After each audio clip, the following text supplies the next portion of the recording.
Healing Forest adalah salah satu bentuk program terapi kesehatan dengan memanfaatkan ekosistem hutan sebagai upaya dari sekian banyak cara dalam menjaga dan memulihkan kondisi tubuh dan pikiran kita dari penatnya aktivitas pekerjaan, suasana lingkungan yang menguras begitu banyak energi, sehingga berpengaruh pada kondisi kesehatan yang melemah, baik fisik maupun mental. Tentunya, hal ini akan dirasakan oleh sebagian besar orang yang tinggal dan beraktivitas di kota atau lingkungan dengan mobilitas dan tingkat stres yang tinggi.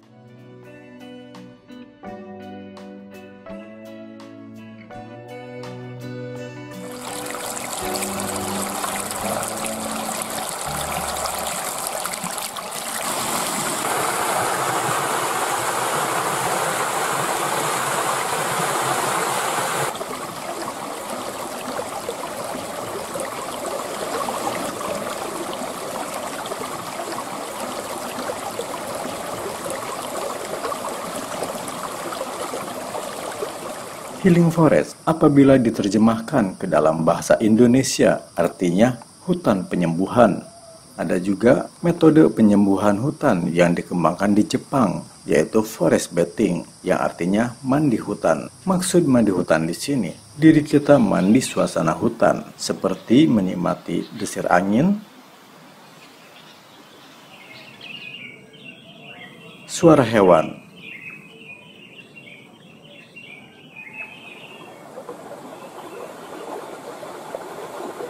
gemerincik air, serta merasakan harumnya aroma hutan yang tentunya membuat hati dan pikiran kita begitu segar, seolah kita baru saja selesai mandi.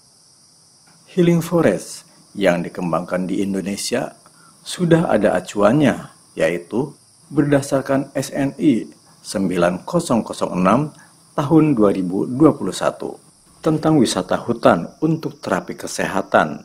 Tidak setiap hutan di Indonesia dapat digunakan sebagai tempat untuk kegiatan healing forest. Forest bathing yang pertama kali dicetus oleh Badan Kehutanan Jepang, yaitu dengan istilah Shinrin-yoku. Shinrin artinya hutan dan yoku artinya mandi, yang berarti Shinrin-yoku adalah mandi hutan. Kemudian Presiden Kelompok Pengobatan dari Hutan di Tokyo bernama King Lee turut menyebarluaskan istilah Shinrin-yoku atau forest bathing tersebut.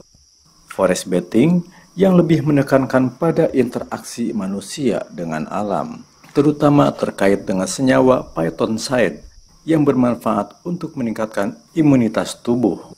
Jepang dan Korea Selatan merupakan negara yang lebih dulu mempopulerkan terapi kesehatan di hutan.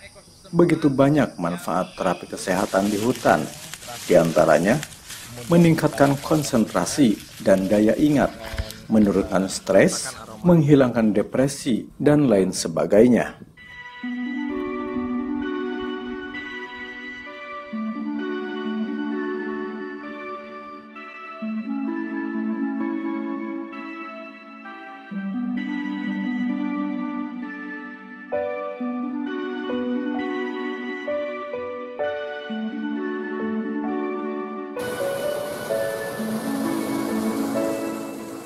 Dalam hal ini, Badan Riset dan Inovasi Nasional (BRIN) melalui Organisasi Riset Hayati dan Lingkungan, Pusat Riset Konservasi Tumbuhan, Kebun Raya dan Kehutanan bekerja sama dengan beberapa stakeholder terkait tengah melakukan riset pengembangan jasa lingkungan hutan untuk terapi kesehatan yang dilaksanakan di kawasan Kebun Raya Cibodas, Kebun Raya Bogor, dan kawasan mitra kolaborasi riset, yakni Pusat Kepemimpinan Wikasatrian, Desa Pasir Angin, Kecamatan Megamendung, Kabupaten Bogor.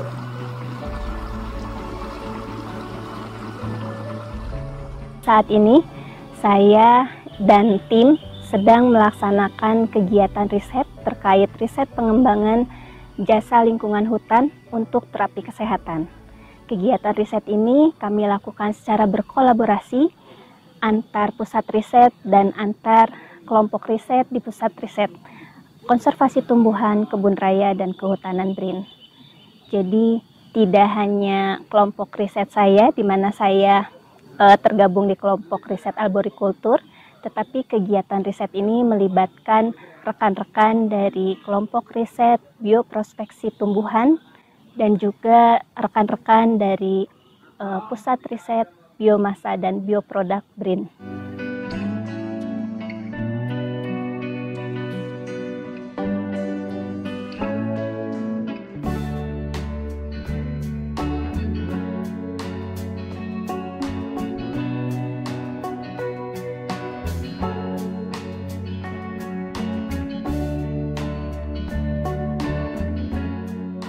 Di Indonesia, di tahun 2000-an itu belum mengenal terkait dengan forest bathing. Kemudian ada salah satu peneliti yang tertarik terkait dengan ekosistem hutan.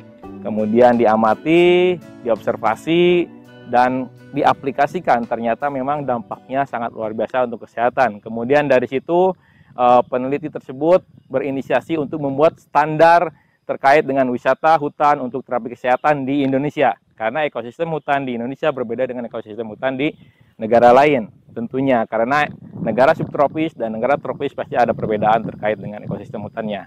Oleh karena itu, semenjak tahun 2000-an, kemudian data-data yang diperoleh dari pengamatan di ekosistem hutan, dibuatkan standarnya bagaimana landscaping yang cocok untuk kegiatan wisata hutan untuk terapi kesehatan, kemudian bagaimana temperatur yang ada di lingkungan sekitarnya yang cocok untuk terapi kesehatan.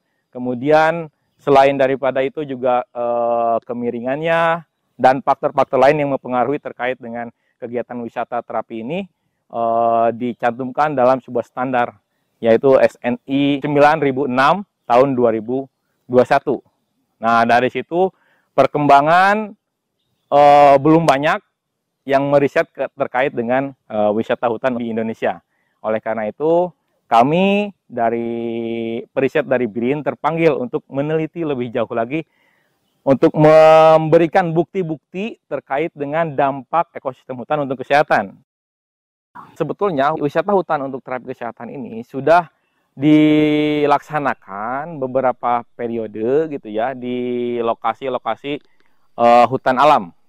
Itu sudah dilaksanakan oleh perintis kita Pak Dr. Hikmat yang ada di ITB, salah satu mitra kerjasama riset terkait dengan wisata terapi kesehatan ini.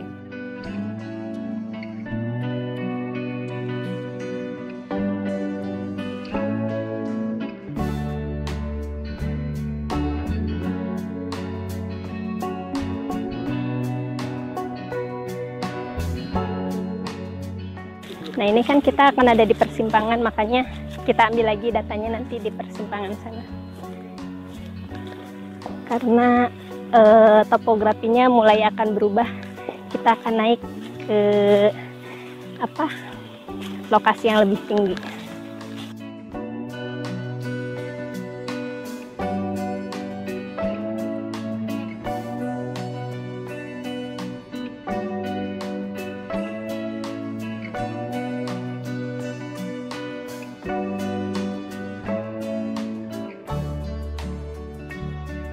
Untuk validasi kesesuaian lokasi untuk terapi kesehatan berdasarkan SNI, ini sebetulnya ada 6 parameter seperti suhu udara, lalu ada kecepatan angin, ada topografi, kerapatan vegetasi, tingkat kebisingan, kandungan ion negatif, dan intensitas cahaya matahari. Suhu 33,0. Kelembaban udara 77,4.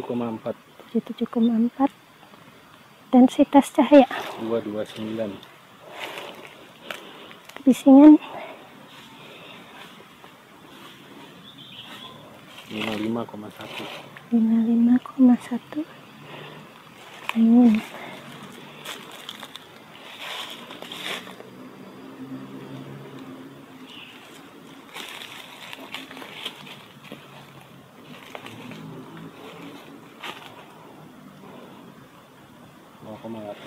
0,8. Nah, ini biasanya untuk menandai titik-titik di mana kami harus mengambil data, Kami membuat ini label sebagai pengingat. Jadi setiap kali pengambilan data titiknya sama di tempat yang sudah ada tandanya.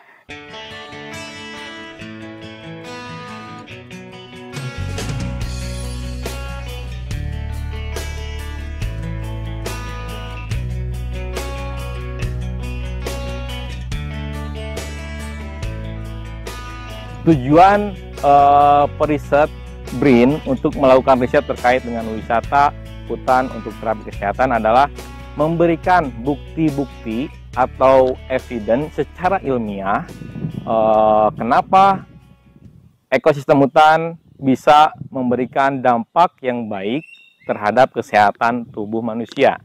Sehingga dengan bukti-bukti yang nyata, dengan pengamatan melalui laboratorium, kita bisa memberikan kepada masyarakat terkait dengan hal-hal yang mendukung ekosistem hutan bisa berdampak positif terhadap kesehatan tubuh manusia.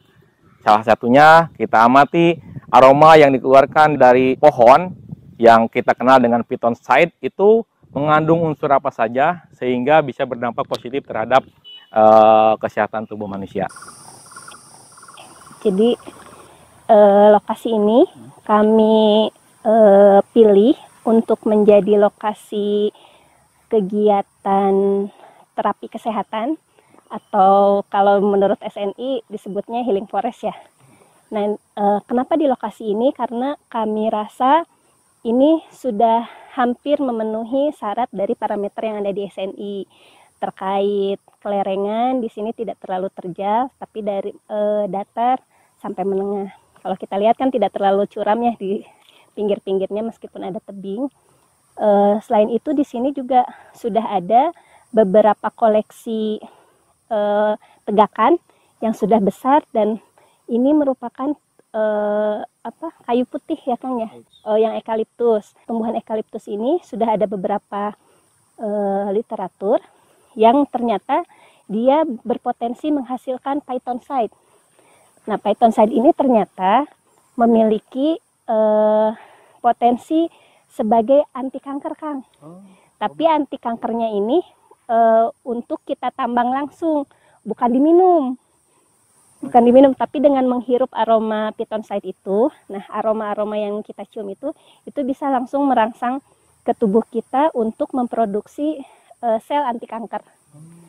Jadi lebih lebih alami, iya, tidak perlu diekstrak menjadi obat, tapi langsung kita hirup dari aroma phytoncide-nya itu. Selain kayu putih juga ternyata pinus.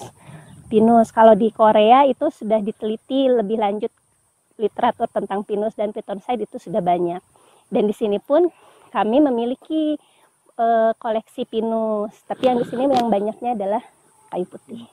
Healing forest-nya mulai dari awal, nanti di sana kita rencanakan itu untuk site mindfulness. Jadi para peserta berjalan kaki tanpa alas kaki, karena harus optimal kan ya jalan kakinya tanpa alas kaki, dengan mereka memusatkan pikirannya datang ke sini untuk melakukan aktivitas mensehatkan tubuh dan mentalnya. Iya, jadi harus diafirmasi dari awal mereka datang ke sini itu untuk melakukan terapi kesehatan. Kegiatan healing forest itu kan harus mengoptimalkan semua panca indera. Nah, yang tadi jalan tanpa alas kaki itu adalah bentuk pengoptimalan interaksi peserta dengan tanah. Dengan tanah. Nah, kalau dengan udara kita ada di bawah eukaliptus. Ini kalau misalnya lagi angin besar, daunnya bergesekan, aromanya akan keluar. Kalau yang peluk pohon, tree hugging itu adalah mengoptimalkan interaksi kita dengan tumbuhan. Sebenarnya kalau kita bicara tumbuhan itu banyak bagian dari tumbuhan yang dapat kita optimalkan. Seluruh bagian tumbuhan itu bisa kita optimalkan. Jadi dari akar sampai dengan pucuknya itu semuanya kita bisa optimalkan. Dan masing-masing bagian itu memiliki komponen ataupun kandungan yang berbeda-beda. Untuk sasaran kesehatan pun sangat bervariasi sebenarnya yang bisa kita manfaatkan. Banyak yang sudah dimanfaatkan oleh masyarakat lokal, misalnya ada yang Kalau kita dengar seperti halnya ginseng, itu yang kita manfaatkan dari sisi akarnya. Kemudian ada juga misalnya teh, itu biasanya yang kita manfaatkan daun. Ada yang terbaru malah bunga gitu loh. Atau beberapa antioksidan itu dari buahnya. Nah, itu jadi seluruh bagian dari tanaman itu bisa kita manfaatkan, tinggal kita bagaimana menyesuaikan targetnya mau seperti apa. Kami beruntung karena di perjalanan kami meriset jasa hutan untuk terapi kesehatan di Kebun Raya Cibodas, ternyata kami sudah ada mitra dari PT Wika yang mengundang untuk bisa kita berkolaborasi menindaklanjuti riset-riset terkait jasa lingkungan hutan untuk terapi kesehatan, karena memang sebelumnya PT Wika ini sudah mengaplikasikan kegiatan susur hutan sebagai bagian pembelajaran, dan ternyata memang manfaatnya sangat dirasakan penerima manfaat terhadap kesehatan. Jadi PT Wika merasa ingin ada penguatan terkait dengan kegiatan yang sudah berlangsung di Wika Satrian dengan dikolaborasikan atau divalidasi lagi sesuai dengan SNI yang tahun 2021 kemarin disahkan. Kerjasama BRIN dengan PT Wijaya Karya yang diwakili oleh Wika Satrian sebagai pusat kepemimpinan berbasis kearifan lokal sudah sejak awal tahun 2023 ini dilakukan khusus yang berkenaan dengan flora fauna sebagai bagian dari pembelajaran kami menerapkan konsep kepemimpinan, terutama dalam kaitan dengan kesehatan para pemimpin, yakni dengan selusur alam masuk ke dalam hutan yang sebetulnya pada tahun 2021 standar itu sudah ada, yakni SNI 9006 tahun 2021, di mana standar tersebut menginspirasi kami untuk bekerja sama dengan BRIN. Dari beberapa kali kami melakukan kegiatan tersebut, respons dari peserta sangat positif, terutama yang berkaitan dengan merasa lebih sehat, merasa lebih nyaman. Ada perasaan yang tidak enak di badan itu hilang ketika selesai mengikuti selusur alam. Nah, inilah yang memicu kami ketika kami tahu standar itu, kepada siapa lagi kecuali kepada pakar nasional, yaitu Badan Riset dan Inovasi Nasional. Di sini dekat dengan sungai, jadi sudah mulai ada indikator alam nih. Ada capung itu berarti kondisi air di sini bagus, karena capung itu cuma bisa hidup di kondisi air yang bersih. Kita duga bahwa hutan di Wika Satrian juga kondisinya masih baik, karena indikator lingkungan seperti capung di sini kita temui. Gitu. Kalau di kota kan udah jarang ya capung, karena airnya sudah tercemar.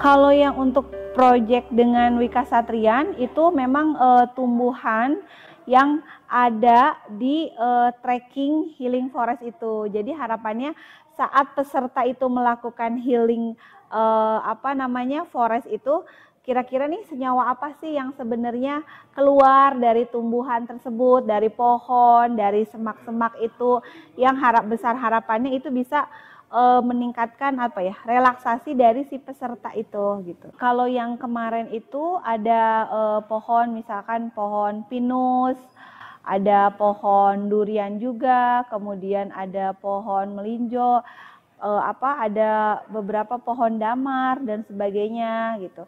Sampel yang menjadi target, baik itu batang, daun itu kita panen dulu. Jumlahnya nggak perlu terlalu banyak gitu loh.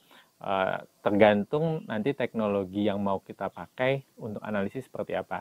Untuk yang di Wika ini kemarin kita ada 2 teknologi yang kita pakai PGCMS sama kita pakai GCMS. Nah kalau untuk PGCMS itu kan prosesnya lebih cepat. Jadi pada saat kita hari ini datang ngambil di bor batangnya, kemudian itu kita analisis langsung batangnya. Tetapi kalau yang satu lagi kita pas untuk yang GCMS itu kita panen karena kita mau ngecek detail batang gimana, daun gimana, pucuknya gimana. Tim saya akan melakukan processing sampling dari awal sampai dengan proses maserasi. Untuk bisa seperti itu tadi tahapannya panen, daun, batang, kemudian kita keringkan, kemudian kita grinding, kita haluskan, kemudian kita proses maserasi, kemudian baru masuk ke alatnya Bu Maya. Untuk mengisolasi pithonsite yang ada di tumbuhan, biasanya kita lakukan dengan berbagai metode. Salah satunya adalah destilasi uap, ataupun mungkin ekstraksi maserasi, ataupun dengan menggunakan HPLC preparatif, yang salah satunya ada di iLab. Setelah melakukan ekstraksi, nanti senyawa aktif tersebut bisa dilanjutkan untuk proses identifikasi. Sebenarnya senyawa apakah yang ada di dalamnya? Kita ketahui bahwa pithonsite ini biasanya terdiri dari essential oil atau senyawa aromatik yang mudah menguap seperti terpenoid, alkaloid, dan sebagainya. Nah, untuk mengkarakterisasi senyawa apa, itu biasanya kita lakukan dengan GCMS ataupun PWGCMS yang ada di iLab. Besar harapannya setelah adanya hasil dari GCMS ini bisa mengoptimalkan healing forest yang ada di Wika Satrian. Jadi senyawa aktif apa saja yang ada di tumbuhan, karena pastinya tumbuhan A dengan tumbuhan B pasti memiliki senyawa aktif atau metabolit sekunder yang khusus dan tentunya juga memiliki aktivitas tersendiri. Area hutan Wika Satrian ini yang merupakan area tumbuhan kirai ini sudah menjadi salah satu area yang alami, jadi hutan yang tidak boleh disentuh. Kami hanya berjalan di jalan setapaknya saja. Area ini tumbuh lestari, jadi tumbuhan tumbuh sendiri, kemudian tumbang, kemudian tumbuh kembali. Ini kami tidak menyentuhnya, sehingga area ini menjadi area yang sudah menjadi satu ekosistem tertutup di Wika Satrian. Dan menurut Prof. Dedi Darnaidi yang memandu kami, pohon-pohon kirai ini diperkirakan usianya sekitar 100 tahunan. Dan ini menyimpan banyak air, jadi di bawahnya ini ada area-area basah yang pada waktu dulu kami belum tahu melestarikan hutan, ini kami bersihkan. Tapi sekarang kami paham bahwa dengan tumbuh subur alami itu yang justru akan melestarikan. Hasilnya ketika Pak Amir Hamidi sebagai Ketua Herpetologi Indonesia melakukan penelitian di hutan Wika Satrian ini menemukan labi-labi batu. Jadi di area di sini ini area berbatu dan labi-labi batu ditemukan di area di sini. Di area di sini juga ditemukan katak yang satu spesies yang Pak Amir Hamidi ditemukan itu pertama kali ditemukan di Pulau Jawa. Kami senang kalau diadakan penelitian lanjutan bagaimana habitatnya. Di sekitar sini ada sekitar 60 jenis pohon buah. Kemudian paku-pakuan ada sekitar 35. Jenis burung ada sekitar 30 jenis. Jenis-jenis reptil ada 27. Dan yang paling banyak serangga ada 57 jenis. Kalau tanamannya jenis spesiesnya sekitar 500 jenis spesies, baik tumbuhan, pohon, buah maupun perdu. Bambu kita identifikasi apakah memang betul bambu mempunyai dampak yang tinggi terkait dengan aroma yang dikeluarkan, atau misalkan Kalau saya dan rekan-rekan di tim ini melakukan riset di salah satu ekosistem hutan yang ada di Wika Satrian sebagai mitra kerja sama kami, itu salah satunya pohon pinus. Terus kami amati juga di sana ada pohon damar gitu ya. Selain pohon-pohon yang tadi diamati, kita juga melihat mikrobanya. Mikroba apa yang ada di dalam tanah ini yang bisa menguraikan serasa-serasa daun yang berjatuhan dan bisa mengeluarkan aroma tertentu. Dan mungkin juga jamur yang tumbuh di hutan itu juga bisa memberikan aroma tertentu yang bisa memberikan dampak positif untuk memulihkan kesehatan kita. Elemen untuk kegiatan dengan hutan ini bukan hanya dengan tumbuhan, dengan tanah, dengan senyawa aromatik dari tumbuhan, tetapi juga dengan air. Aktivitas di air bisa dengan berjalan di atas air ataupun aktivitas mencuci muka, mencuci tangan, dan itu pun dilakukan dengan berkesadaran bahwa kita harus berterima kasih kepada air, bahwa selama ini kita tidak bisa lepas dari air. Interaksi mata kita itu juga kita lihat semua objek yang ada di hutan, termasuk sungai, termasuk danau yang kita temui, aktivitas alam ya, salah satunya air terjun, jatuhnya air, kemudian air, suara air, gemuruh gitu ya, gemuruh air itu membuat telinga kita tuh lebih sensitif dan pikiran kita lebih rileks. Selain itu kita juga bisa memeluk pohon yang ada, merasakan energi positif masuk ke dalam tubuh kita, dan itu membuat kita kembali menjadi lebih sehat lagi. Kegiatan susur hutan Wika Satrian di sini ada tempat bercerita, metode rilis emosinya di situ dengan bercerita.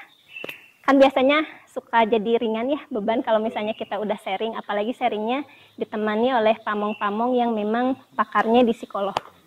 Kalau di sini didamping psikolog, ditutupnya dengan minum kelapa. Harapannya dari hasil penelitian ini kita bisa melengkapi standar yang sudah ada. Bukti-bukti hasil analisa kita bisa kita sampaikan kepada masyarakat untuk memperkuat dan menambah keyakinan masyarakat bahwa ekosistem hutan ini bisa memberikan dampak positif untuk kesehatan. Sehingga selain kesehatan tubuh manusia terpulihkan, lingkungan terjaga karena pentingnya untuk kesehatan manusia. Sehingga ekosistem hutan bisa tetap lestari ke depannya.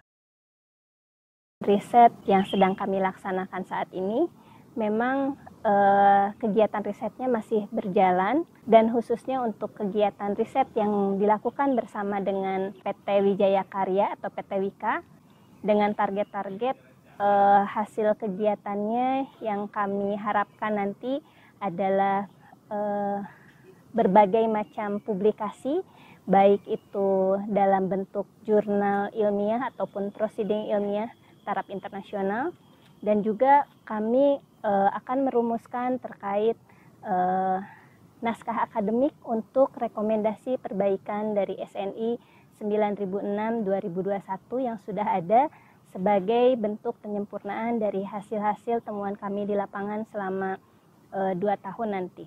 Harapan kami tentunya kerjasama dengan BRIN ini bisa menjadi landasan ketika program selusur alam dilakukan, itu sudah juga berbasis kepada riset-riset yang datanya sedang diambil berbulan-bulan oleh BRIN, dan dari hasil tersebut tentunya menjadi valid bahwa pembelajaran dengan selusur alam itu efektif dilakukan oleh siapa saja. Apalagi kalau itu sudah menjadi bagian dari jurnal-jurnal internasional, sehingga bisa berkontribusi untuk kehidupan umat manusia lebih baik.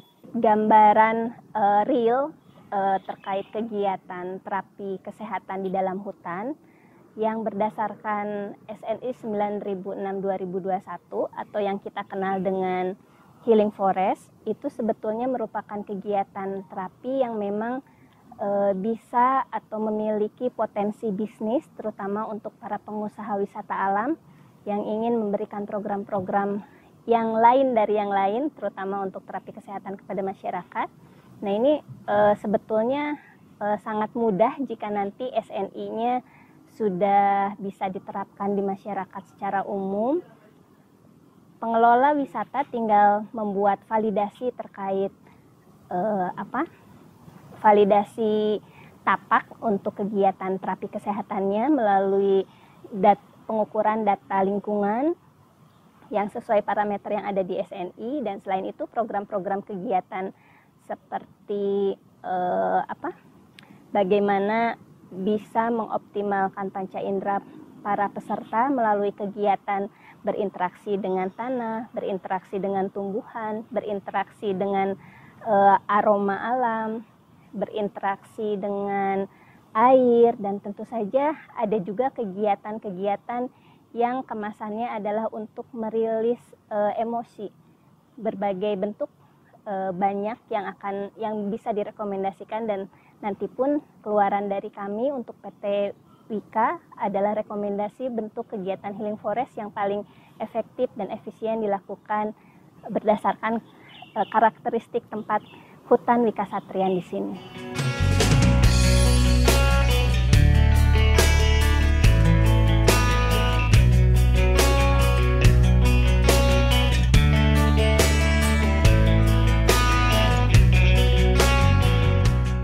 Ada satu pohon, terus ada lumut, terus ada juga binatang-binatang dan yang lain. Mereka itu punya peran masing-masing. Mereka punya fungsinya masing-masing di alam ini. Dari mulai yang dia baru tumbuh, kemudian dia pada saat di tengah-tengah dia mati, ataupun dia tumbuh terus jadi besar dan dia roboh itu. Mungkin kita juga harus melihat sekeliling kita. Itu sih yang saya lihat. Ya. Harmonisasi, masing-masing menjalankan perannya dengan harmoni, dengan kesadaran bahwa saya adalah kontributor, bahwa saya adalah bagian juga dari sistem, bagian dari mereka untuk membuat suatu perubahan ini menjadi nyata gitu ya Pak.